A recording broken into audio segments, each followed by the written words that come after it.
The guests nodded politely, and I, the professional, just kept their glasses full. But when a shout rang out, "My God, he's on TV!" and Michael dropped his champagne glass, everything changed. Before that moment, there was the painful dinner. The gift box for Sophia felt much heavier than it should have when I walked into Michael's mansion. His entryway, all marble and sharp angles, felt cold and judging. Sophia greeted me, her smile bright but strained. It was my father's gold pocket watch, a family piece, which I'd brought as a gift for her wedding.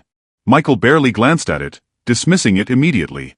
"Vintage," he said flatly, "probably worth something to a collector." It was clear to him that family history only mattered if it had a high price tag. At the dinner table, the air grew thick with tension. Michael, sharp and precise, cut his steak while talking about his wedding plans. It wasn't just a celebration, it was a networking opportunity for his wealthy contacts, tech bosses, city officials, and investors. Then, he made his move. "I need to be direct, James. You're a waiter. My guests move in different circles. Your presence would be problematic." The words were a physical blow. My face burned. Sophia immediately jumped to my defense. "That's my father," she snapped. Michael was smooth but brutal. "This wedding is an investment in our future. I won't risk my reputation because of misplaced sentimentality. You serve food for a living. My guests create jobs. Do you really think you belong in that conversation?" He led me out to his terrace, which showed off his $2.3 million home and the $200,000 wedding setup below. He listed the costs: $15,000 for flowers, $12,000 for the dress, using every number to underline the vast financial gap between us. I fought back quietly. "I paid for Sophia's college," I said. 4 years at Berkeley, double shifts, every tip I earned. "That was then. This is now," Michael shot back. "She's my responsibility now, and I'm telling you, your presence at this wedding would be an embarrassment." He was final. "I won't let you turn her wedding into a charity case." I looked at the white chairs being set up for the ceremony, the rows where I wouldn't be allowed to sit. "Fine," I whispered. "I won't come." As I reached the door, Michael stopped me. "Leave the watch. Sophia shouldn't be burdened with reminders of complications." Humiliated and defeated, I left without looking back, walking away from my daughter's wedding and my family's history. Back in my small apartment, the silence was crushing. I looked at the photographs of Sophia, reminding myself of the $200,000 I had earned over 20 years, one table at a time, to build her future. Sophia called, her voice thick with tears. "You should be at my wedding." "I'll find a way to be there for you," I promised her. I realized Michael was right about one thing: I was invisible. Waiters move through major events, serving powerful people, hearing their secrets, yet remaining completely unnoticed. My black pants, white shirt, and vest were more than just a uniform, they were armor and a disguise. My plan was set: I would work the wedding. I would be the man refilling Michael's guests' wine glasses, a ghost he couldn't banish. The next morning, I drove to Bella Vista, the Italian restaurant where I'd worked for 15 years. Antonio, the owner, was already there, slicing onions. I told him everything: Michael's insult, the ban, and my plan. "You want to work on your own daughter's wedding?" "James, that's crazy," Antonio said. "It's the only way to be there," I pleaded. "Michael can't forbid a waiter from working his event. I'll be invisible, but I'll see her walk down the aisle. I'll be there when she says her vows."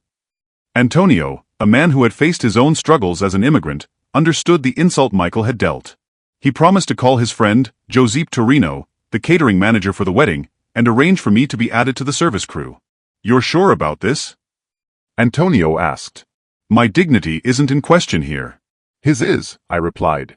Later that afternoon, while helping set up the elegant private dining room, Sophia and Michael unexpectedly arrived for a final check. My presence startled Michael. "What are you doing here?" he demanded. "Working." Antonio asked me to help with setup, I replied professionally. His control snapped. "This is manipulation. You want to humiliate me in front of my guests." Sophia was distraught. "Stop it, both of you. This is supposed to be the happiest day of my life." Michael was relentless. "This wedding costs more than you make in 5 years. I won't let you turn it into some pathetic statement about your wounded pride." "My pride is intact," I countered. "Because she's my daughter, and tomorrow when she needs her father's blessing, I'll be here to give it. As hired help, as whatever it takes." Michael left with a clear threat: "We'll see about that." That evening, as I polished the last of the silverware, Antonio emerged from his office, his face grim. Michael had returned. Your son-in-law came back, Antonio said, settling down as if bearing a heavy weight. He explained that Michael had offered him $5,000 cash not to let me work. When Antonio refused, citing principles, Michael escalated the threat, mentioning health inspectors and liquor license reviews. Finally, Michael offered $10,000. He also tried to smear my name, claiming I was obsessed, unstable, and a danger to his guests. Antonio, however, was steadfast. I told him principles aren't for sale. You think I survived 20 years in this business by backing down from bullies? Antonio stood up, his decision final. Tomorrow you work. Josep expects you at 11. And if your son-in-law wants to make trouble, he'll discover that immigrants know how to fight back. The battle was no longer just about me. It was about dignity, respect, and the right to exist in the same world as our children. I knew Michael would be pulling strings all night. But tomorrow, I would be exactly where I belonged, in my waiter's uniform, ready for the most important performance of my life. The next evening, the reception hall was a vision of $200,000 elegance, crystal chandeliers and cascading white roses. I moved through the room, invisible in my black vest and bow tie, carrying a tray of champagne. The guests arrived, tech executives, venture capitalists, and city officials, Michael's chosen people. I offered champagne with practiced ease, earning a compliment on my natural grace from an elderly gentleman. Antonio, watching proudly, stepped in to add, James has worked with us for many years. One of our finest staff members. Michael's eyes kept finding me, filled with a nervous energy that suggested he was waiting for me to crack. I helped an elderly woman to her seat, feeling the quiet satisfaction of courtesy, a natural instinct refined by years of performance. Sophia caught my eye and offered a subtle smile, grateful, apologetic, and proud. Michael finally moved to the head table to begin the traditional toasts. The room fell silent. He began warmly, thanking the people who matter most. But his expression subtly changed as his eyes locked onto mine. He shifted the tone to something cold and cruel. Not everyone reaches the same heights. Not everyone matters equally. My stomach turned. Then, his hand pointed directly at me. Take this man for instance. James Collins. He's just a waiter. Never amounted to anything significant. Never built anything lasting. Sophia's face went white. The guests shifted uncomfortably. Michael, fueled by his need for dominance, pressed on, the truth is, there are makers and there are servers, leaders and followers, people who matter and people who simply exist to facilitate the lives of those who do. I set the champagne bottle down slowly. My heart hammered, but my hands were steady. I straightened my bow tie, returning to the composure I'd mastered years ago. When I spoke, my voice was perfectly clear across the stunned silence. Would anyone like more champagne? The simple, professional question completely broke Michael's momentum. He stared at me, finding not anger or tears, but unwavering professional courtesy. I retrieved my bottle and continued my rounds, pouring with the same graceful efficiency, making his cruelty appear petty and small.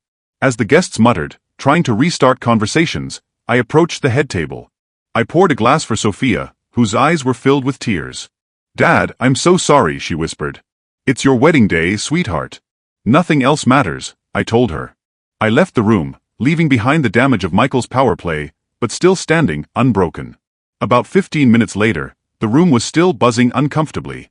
I continued my work, blending in, when a young man near the bar focused on the television playing a classic film. Oh my word, he's on television. The young man shouted. That's the same man. The waiter.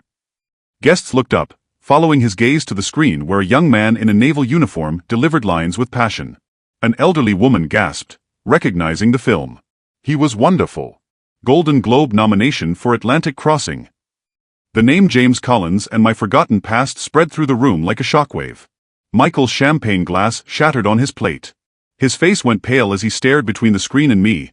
The man he dismissed as insignificant was suddenly revealed as a former respected actor who had achieved the kind of recognition Michael craved. The crowd turned its attention to me. Why didn't you say anything? A guest asked. Looking up from the plates I was clearing, I gave my simple answer, tonight isn't about me. The response only deepened their fascination. I took off my apron, a gesture that felt like shedding a costume.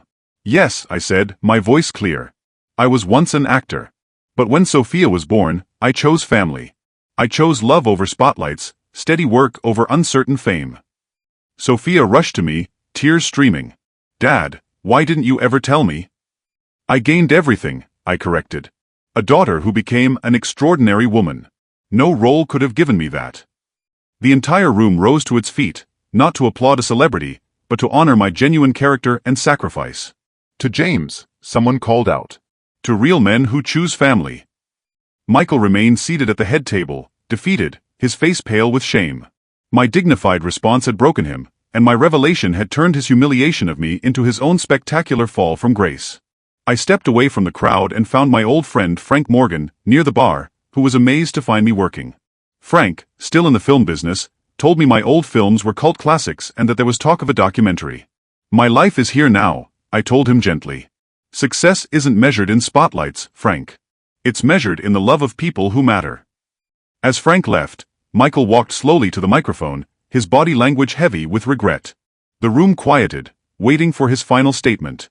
Ladies and gentlemen, Michael began, his voice shaky, earlier tonight, I said things that were inexcusable. I want to apologize, especially to James. He confessed his fear. I was threatened by your relationship with Sophia, scared you'd make me look small by comparison. James Collins is more of a man than I realized, and I'm sorry it took this evening for me to see it. He offered his final critical request, James, if you'll accept it, I'd like to start over. As Sophia's beloved father welcomed and honored in our family. I walked to the head table. Thank you, Michael, I said. Family is what matters most. Everything else is just noise. We shook hands, a true bridge across the chasm he'd created. Sophia joined us, completing the circle. Antonio watched from the kitchen, his face beaming with satisfaction. Michael lifted his glass one last time, to James Collins, actor, father, and the man who taught my wife that true success means putting family first. The evening ended with the father-daughter dance. I led Sophia onto the floor in my waiter's uniform, feeling completely different, not like hired help, but like a father celebrating his daughter's joy, finally in the exact place I belonged. My loyal friend Antonio stared at me like I just suggested robbing a bank. You want to work on your own daughter's wedding? James, that's crazy. It's the only way to be there, I insisted. Michael can't forbid a waiter from working his event. I'll be invisible, just part of the service, but I'll see her walk down the aisle. I'll be there when she says her vows. Antonio slowly shook his head. This is not right. A father should sit in the front row, not serve drinks to strangers. Sometimes we don't get what should be. We take what we can get, I replied. Antonio went back to slicing onions with unnecessary force. The knife blade flashed with his frustration. You really want to do this thing? He asked. I've never wanted anything more, I said. After a long, tense silence, Antonio spoke again. The catering company handles the service, he admitted. But I know the manager, Giuseppe Torino. We worked together years ago. Hope surged in my chest. Would he add me to the crew for you? Yes, Giuseppe owes me favors, Antonio confirmed, wiping his hands. You're sure about this, James? Once you start serving that man's guests, there's no going back. My dignity isn't in question here. His is, I stated firmly. Antonio studied my face, finding no doubt. He knew my stubborn streak well. Okay then. I'll call Yeppy this morning. You'll work the wedding tomorrow. Relief, warm and unexpected, washed over me. Thank you, Antonio. I won't forget this. You're a good man, James Collins. If that fancy son-in-law can't see it, that's his blindness, not your fault. I finished my coffee, mentally preparing my uniform. Black pants, white shirt, bow tie, the uniform of invisibility that would let me witness my daughter's life's biggest moment. Setup starts at 11. Walking back to my car, I felt lighter.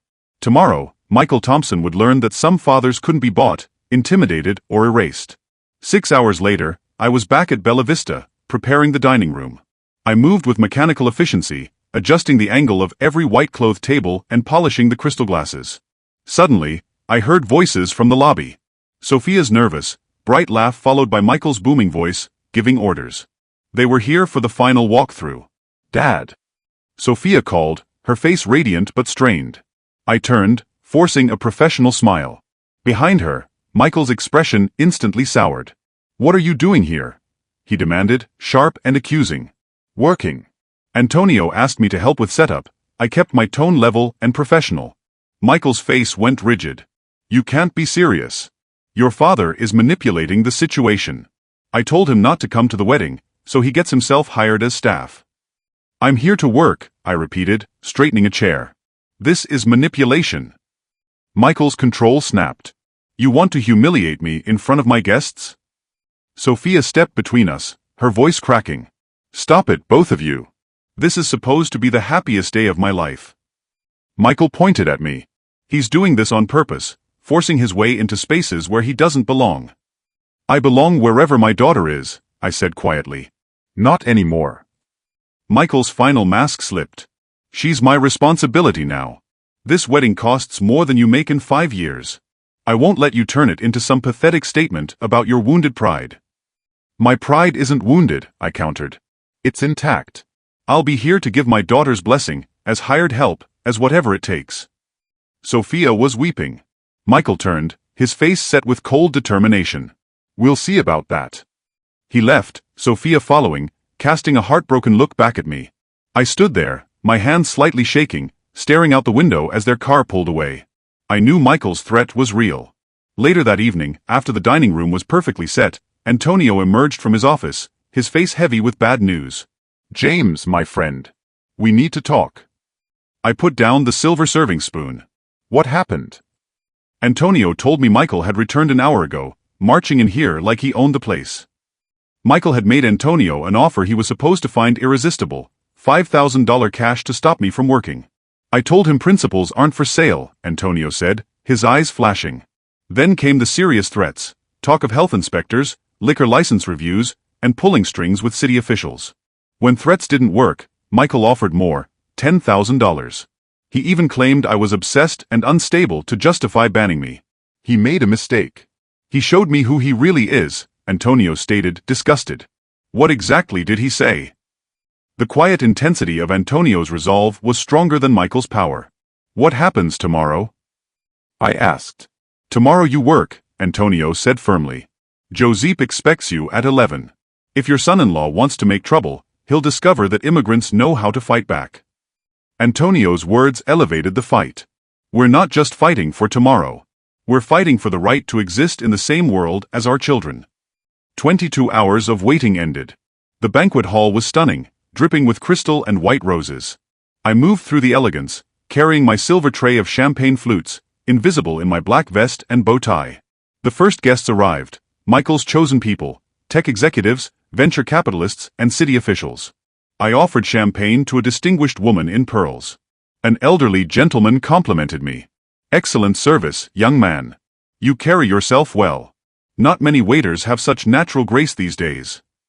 Antonio stepped up. James has worked with us for many years. One of our finest staff members. Michael was at the head table, greeting guests with forced charm, but his eyes kept darting across the room to me.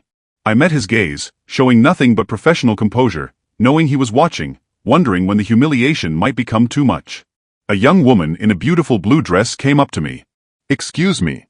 Could you help my grandmother to her seat? She's having trouble with her walker. Of course, I replied. I set down my tray and gently offered my arm to the elderly lady, carefully guiding her between the tables. Her thankful smile was a simple, genuine kindness I hadn't often felt lately. Such a gentleman, she murmured. Your parents raised you well. I wished she knew my parents had been gone for years, and that the calm, steady grace she praised came from decades of acting under intense pressure. The dining room continued to fill with Michael's influential guests. They were people of power, who talked casually about millions and political influence. Across the room, Sophia caught my eye and gave me a faint smile, a mix of thanks, apology, and pride. It was the same look she'd given me when she was 5 and insisted I wear a paper crown because father should look important too. Michael moved toward the main table, his confidence high. The nervousness he'd shown yesterday was gone, replaced by the dangerous certainty of a man who believed he controlled everything. I kept filling champagne glasses, ensuring every guest was ready for the formal toasts. The crystal glasses chimed softly, a sound of celebration, or so it seemed. Michael stood and tapped his glass. The room quieted instantly. Ladies and gentlemen, if I could have your attention for a moment, he commanded. I kept moving between tables, my hands steady despite the knot tightening in my chest. Thank you all for sharing this incredible evening with Sophia and me, Michael began, sounding warm and confident. He spoke about being surrounded by people who represented excellence, achievement, the very best of society. Then, his eyes found mine, and his expression shifted. The toast was turning sharp. Success in life comes from understanding your place, he continued, his voice gaining a hard edge. Not everyone matters equally. A cold dread settled over me. Guests began to look uncomfortable. Take this man for instance, Michael declared, pointing directly at me. Every head in the room swiveled. James Collins. He's just a waiter. Never amounted to anything significant.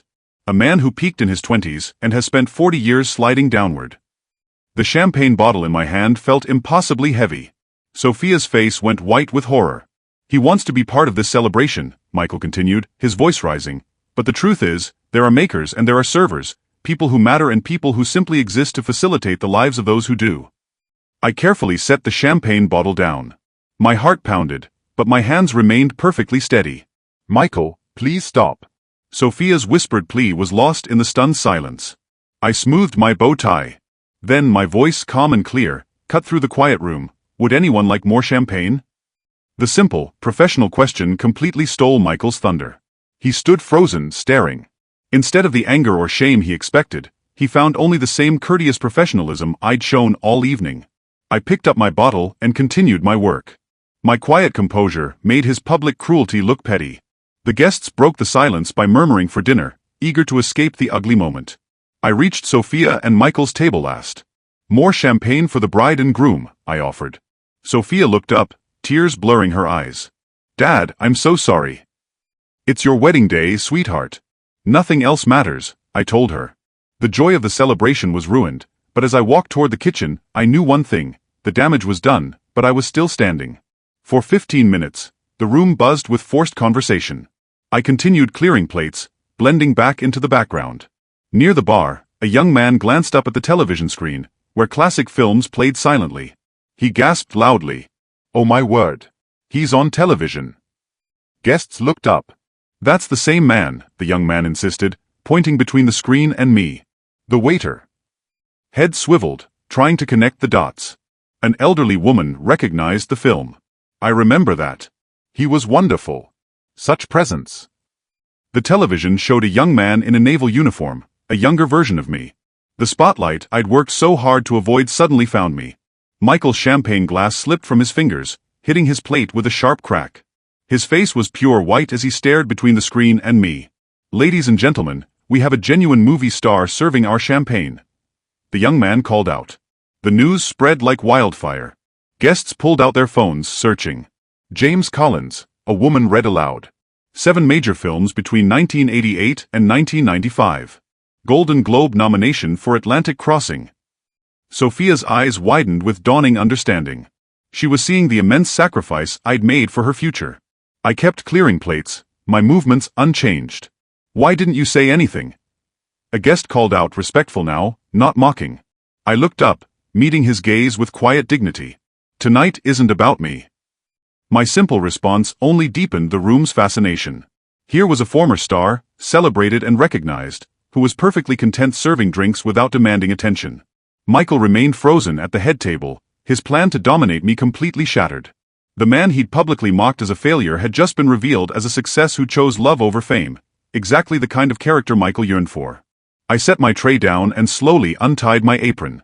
It felt like removing a costume I'd worn for decades. Yes, I said, my voice carrying clearly across the quiet room. That's me in the movie. I was once an actor. But when Sophia was born, I chose family. I chose love over spotlights, steady work over uncertain fame. And I've never been ashamed of serving others, of honest work that paid for my daughter's education and future. Sophia pushed her chair back and rushed toward me, her wedding dress flowing behind her. Dad, she cried, her voice breaking. Why didn't you ever tell me? I took her hands. The past doesn't define us, sweetheart. What matters is that I'm here with you on the most important day of your life. Tears streamed down her face. You gave up everything for me. I gained everything, I gently corrected her. A daughter who became an extraordinary woman. No role could have given me that. The room was silent, then a man near the window stood up. You're a true gentleman, sir, he said. Others followed. The applause began, strong and sustained. The entire room was standing, not celebrating a celebrity, but honoring genuine character and unwavering priorities. I looked around the room, now filled with faces that showed respect and admiration, replacing the uncomfortable shock from earlier. Sophia threw her arms around me, her veil falling over us both. I'm so proud to be your daughter, she whispered. At the head table, Michael sat stunned, his face pale, his champagne glass forgotten. The man who tried to erase me now faced the reality. He had publicly shamed a respected actor in front of people who would never forget it. The applause faded, but the atmosphere had entirely changed. Guests approached me with genuine warmth, seeing not a servant, but a man worthy of respect. Mr. Collins, a young woman said, I just found clips from Atlantic Crossing online. Your performance was incredible. Thank you, I replied simply, but tonight belongs to Sophia and Michael. The mention of his name seemed to stir Michael. He rose slowly from his chair, his movements uncertain, like a person recovering from a shock. Our eyes met across the room, and I saw something new, genuine shame, the first crack in his protective shell of arrogance. The sudden attention felt overwhelming after 20 years of being invisible. I found a quiet corner by the bar where Antonio kept the staff coffee. The simple act of pouring a cup steadied my hands. Some things, like the comforting smell of coffee at Bella Vista, always stayed the same. James Collins, you magnificent old fraud, a voice boomed behind me. I turned to see Frank Morgan, my old friend and colleague, with his familiar wide grin. Frank. I set down my coffee and we embraced. What are you doing here? Sophia invited me weeks ago, he laughed. She said her father worked here, but didn't mention it was the James Collins. Imagine my surprise finding you hiding behind a serving tray. I'm not hiding, I corrected. I'm working. Frank grew serious. Working? James, your films are cult classics. Atlantic Crossing plays monthly. Young filmmakers study your work. It felt surreal, my past work being analyzed while I poured coffee. That's wonderful, Frank, I said, but I'm serious. My life is here now with family, with work that matters. He studied me, puzzled. You're really content? Serving tables when you could be commanding stages again? There's talk of a documentary about actors who disappeared at their peak. Your name comes up constantly. I picked up my coffee again. Success isn't measured in spotlights, Frank. It's measured in the love of people who matter. Frank followed my gaze toward Sophia, who was glowing with pride. She doesn't know how big you really were, does she? She knows I love her. Everything else is just background noise, I replied. Frank nodded, his teasing replaced by respect. You always were different from the rest of us. The offer stands, he added quietly. If you ever want to explore possibilities, I know people who would be thrilled to work with you again. I appreciate that truly, but my performing days are behind me, I confirmed. Frank clapped my shoulder. For what it's worth, you made the right choice. That daughter of yours looks at you like you hung the moon. I returned to the room just as Michael was approaching the microphone, his face tight with resolve. The arrogance was gone, replaced by the heavy weight of his failure. The room quieted as he tapped the microphone. The guests, who had just been discussing my acting career, now focused on the man who was about to speak. Ladies and gentlemen, Michael began, his voice lacking its former authority. Earlier tonight, I said things that were inexcusable. I want to apologize, especially to James. The silence in the room was absolute. Even the kitchen staff were listening. I was wrong. Completely wrong, Michael continued, his eyes finding mine. He's not just a waiter. He's a wonderful father, a man of genuine character, and someone who gave up fame to raise his daughter with love and dedication. His voice cracked as he spoke, the businessman struggling with raw honesty.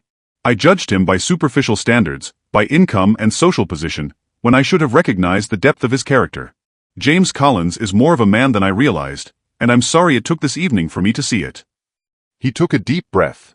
James, if you'll accept it, I'd like to start over, not as the embarrassing father-in-law I tried to hide, but as Sophia's beloved father, welcomed and honored in our family. I walked toward the head table, my steps calm and deliberate. Sophia was watching, tears streaming down her face, her hands pressed to her heart. Thank you, Michael, I said, my voice clear. Family is what matters most. Everything else is just noise. I extended my hand. He took it with both of his, a gesture that was less a handshake and more a plea for forgiveness. I'm sorry, he whispered, loud enough for those nearby to hear. I was threatened by your relationship with Sophia, scared you'd make me look small by comparison. You did that yourself, I replied gently. But we can move forward from here. Sophia rushed forward, wrapping her arms around both of us, her wedding dress enveloping us in a circle of reconciliation that felt miraculous. I love you both, she sobbed, this time with tears of joy. The room erupted in applause, a genuine heartfelt celebration. Michael lifted his champagne glass, giving a final toast to James Collins, actor father, and the man who taught my wife that true success means putting family first. As the formal dinner ended and the dancing began, Sophia took my arm.